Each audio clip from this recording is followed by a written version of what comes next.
예. 그러니까 이제 큰 충격이 있고 난 뒤에 우리 철학과 학생회 모임에서 왜 이런 일이 벌어지는가? 왜 우리는 철학을 배우는데 그때 당시에 인문대학이나 자연대학에 다니는 학생들은 다 나중에 교사로 간다는 생각이 있었어요. 그러니까 우리 바로 선배까지도 전부 교사로 가는 거예요.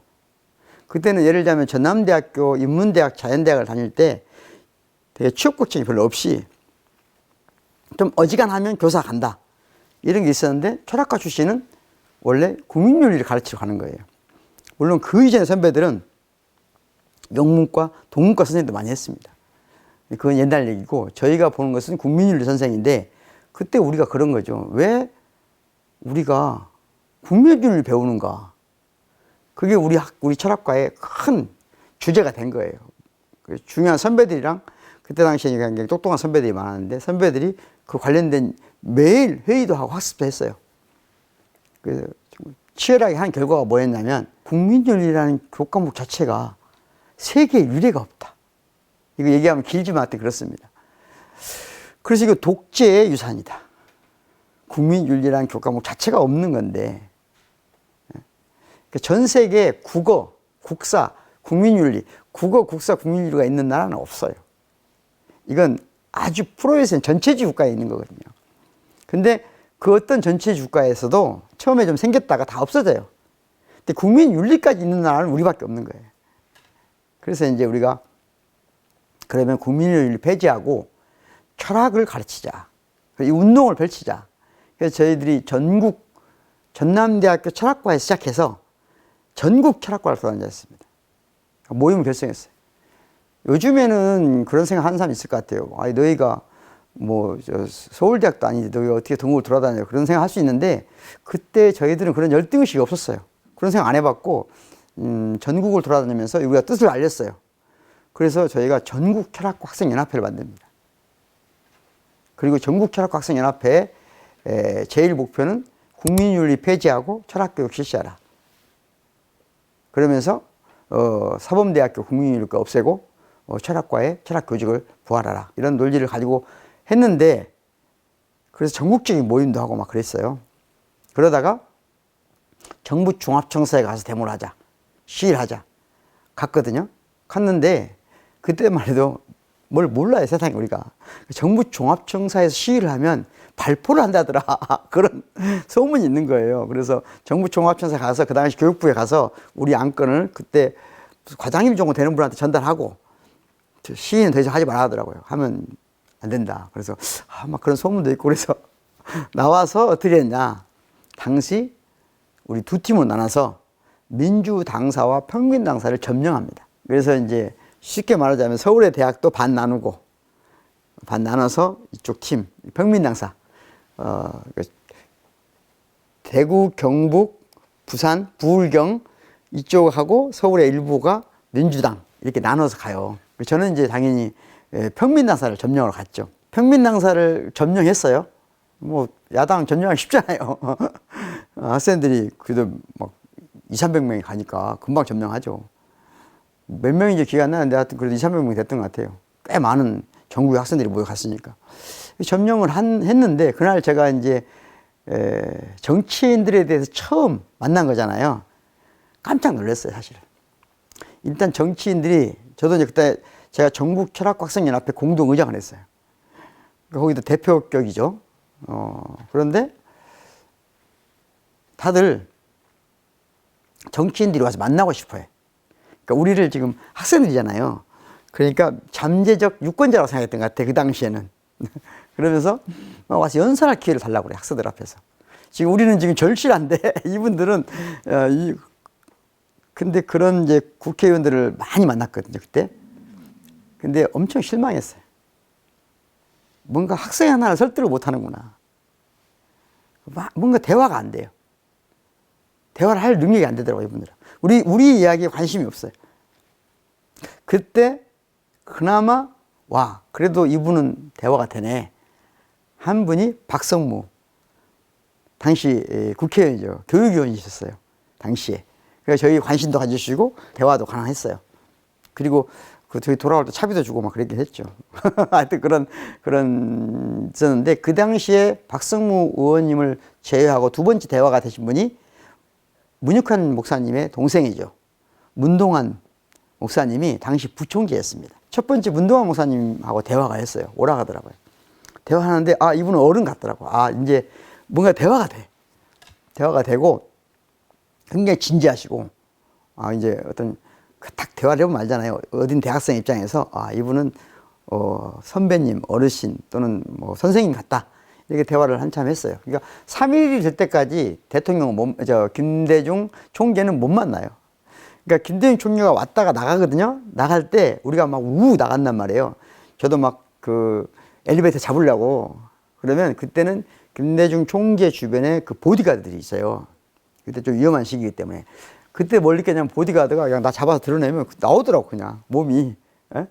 그런 느낌이 있어요. 3일째 되는 날 오라는 거야. 그때 우리 철학과 학생대표하고 저는 이제 전국 철학과 학생협회 공동의장이니까 같이 갔어요. 문동환 목사님 앉아 계시고 총재가 앉아 계시고 총재실에 간 거예요. 진짜 작아. 나는 우리 머릿속에는 엄청 위대한 인물이란 말이에요. 근데 어떻게 이렇게 작은 방에 총재라고 앉아 있나. 그래서 그때부터 한 1시간 정도 처음에 이야기를 뭘 원하시냐고 이렇게 그분은 반말 안 하시잖아요. 그러니까 문동환 목사님하고 그 두 분은 반말 안 하시더라고. 다른 정치인들은 반말. 그러니까 그런 것도 다르죠. 문동환 목사님도 반말 안 하시고 총재님도 반말 안 하시더라고요. 굉장히 경험을 써가면 물어봐요. 이렇게 뭘 원하냐. 그래서 내가 이제 우리가 이런 일 때문에 이렇게 설명한다. 한 5분 설명했을 것 같아요. 그랬더니 그 다음에 우리 딱 우리가 지금 두세 달 동안 공부만 했기 때문에 이 할 얘기가 많거든요. 근데 그때부터 한 40, 50분 동안 본인이 김대중 대통령께서 본인이 우리가 뭘 원하는지 다 알고 있어. 그러니까 내가 그때 처음 느꼈어요. 우리보다 다른 세상에 있는 분이구나. 한 번도 우리가 한 것을 모를 텐데 어떻게 다 알고 있지? 그러면서 왜 철학이 없어졌고 왜 국민은 생겼고 국민은 무슨 문제가 있고 이게 우리가 몇 달 동안 공부한 것을 본인은 공부 안 했을 거 아니에요. 다 알고 계신 거야. 그러면서 이제 현실적인 정치 당신들이 당위는 다 맞다. 하지만 현실 정치는 어렵다. 그러면서 약속을 한 것이 다음 상임위에서 이 안건을 교육 관련 상임위에서 이 안건을 제시해 주겠다. 여기까지 약속을 하시더라고요. 그리고 우리한테 그 성과죠. 말한 것보다 더 많이 해준 거예요, 사실은. 우리 기대한 것보다. 고맙다고 하니까 이제 그러면서 점심 안 먹었지. 그러면서 같이 가자고 하더라고요. 야, 그 앞에 이제 뭐 떡국집 같은 데서 가서 점심 먹는데 영원히 잊을 수 없는 장면이죠. 그때는 어린 나이니까 그럴 수 있는데 태어나서 가장 범접할 수 없는 사람을 처음 만난 것 같아요. 그러니까 문동환 목사님도 그 전에 굉장히 그런 느낌이 있었는데 김대중 총재하고 밥을 먹을 때 밥도 근엄하게 먹으면서 이렇게 그 말씀 하나하나가 허투루 하는 말이 없더라고요. 아예. 그런 분은 처음 보잖아요. 우리가 수업을 해도 교수님도 그렇게 수업 안 하거든요. 그래서 참 이분은 뭔가 우리가 만날 수 있는 사람으로는 가장 빛나는 분이구나 이런 느낌을 가졌습니다. 그 뒤로 저희들이 이제 투쟁을 많이 해서 생겨난 건 뭐였냐면은 국민윤리는 없애지는 못했죠. 그지만 나중에 그게 다 윤리로 바뀝니다. 그러니까 국민윤리가 아니라 윤리론. 그건 저희들이 그때 시작한 운동의 큰 결과물이고요. 동시에 그러면서 철학, 논리학, 심리학, 교육학 등을 선택할 수 있도록 학교에서 만들어진 거예요. 거기까지 됐습니다. 그게 이제 정치적 과정은 저희들은 이제 어리니까 잘 모르죠. 모르는데 저희들이도 지속적으로 투쟁을 했고 또 당시 정치인들도 평민당이나 당시 민주당에서 어느 정도 도와줬으니까 되지 않았을까 이렇게 생각하고 있습니다.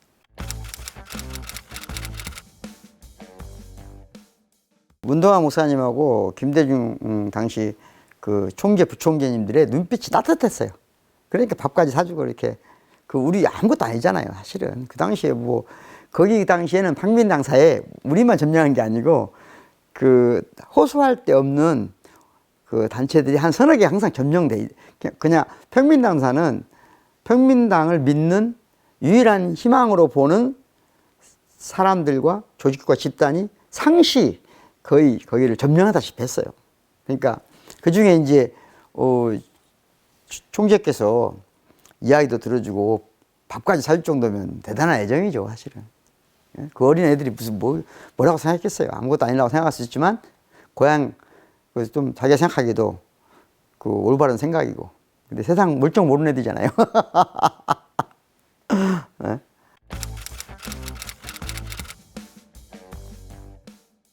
그리고 나서는 이제 대선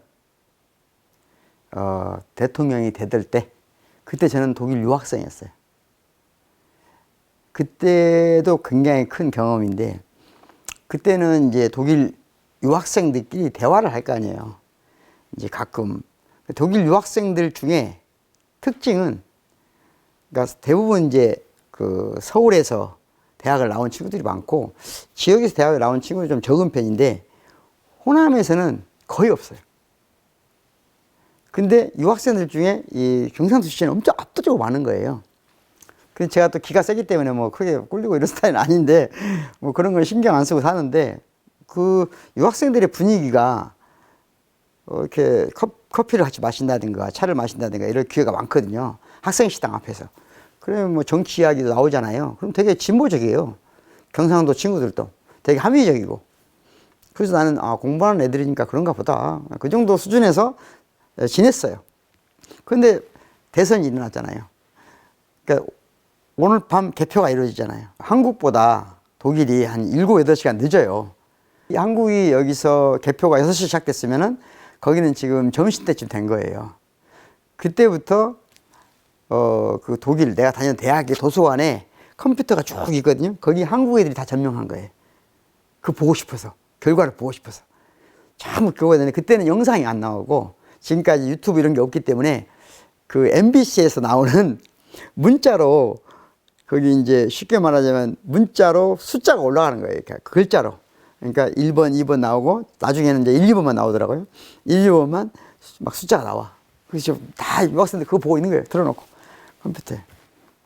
기억이 한오십명 그랬던 것 같아. 한오십명이 쭉 컴퓨터에 앉아서 다 한국 학생들이 점령했어. 도서관 전체를 그냥. 그리고 보고 있는데 처음엔 쥐고 있었잖아요. 근데 역전이 됐잖아요. 근데 놀라운 걸 발견했어. 역전이 될 때가 여기서 말하면 12시나 1시 정도 됐을 것 같은데 거기서는 이제 오후 시간 된 거잖아요. 저녁 먹을 시간이 돼가는데 안 바뀌어. 역전이 됐는데 그 학생들 모두가 조용히 떠나는 거야. 좋다, 나쁘다가 아니라 어느 순간 보니까 아무도 없어. 딱 2명 있었어요. 나하고 지금 부산대학 교수님, 동문과 교수님 하는 그 선배. 둘이만 남아있는 거예요.